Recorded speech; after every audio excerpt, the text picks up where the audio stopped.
Assalamualaikum warahmatullahi wabarakatuh. Saya Laude Muhammad Aiman dengan NIM 8111421571. Pada kali ini saya akan menjelaskan tentang apa yang dimaksud dengan apa itu soft law, hard law, monistis dan dualistis. Akan tetapi sebelum saya melangkah ke sana menjelaskan apa keempat hal itu, saya akan mencoba untuk menjelaskan terlebih dahulu tentang apa yang dimaksud dengan hukum internasional itu, serta ada asas apa saja yang ada dalam hukum internasional, dan sebenarnya apa sumber yang ada dalam hukum internasional. Baiklah, yang pertama yaitu hukum internasional adalah kaidah asas hukum, peraturan, perjanjian-perjanjian yang mengatur hubungan atau persoalan antar negara-negara melalui ratifikasi. Hukum internasional juga itu biasa disebabkan oleh beberapa faktor politik.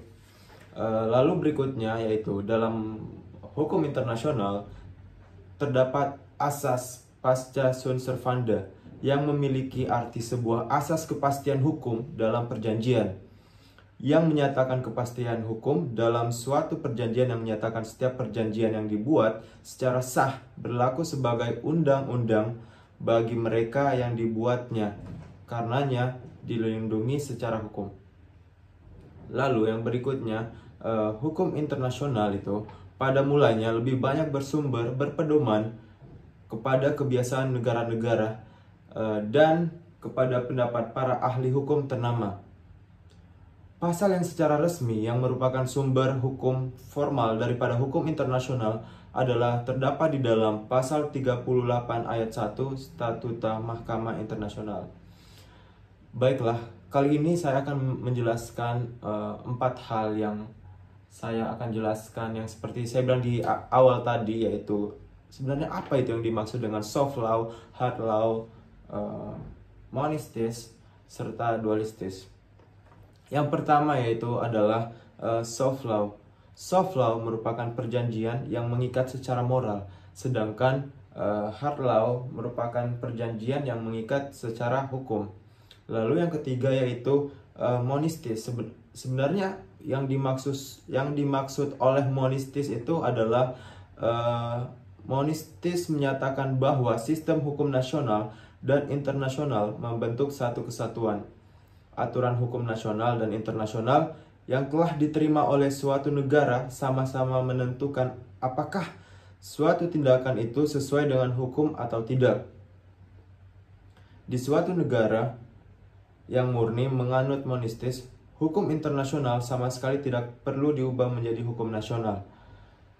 Contoh negaranya seperti Prancis, Belanda, dan Italia. Lalu yang berikutnya yaitu dualistis.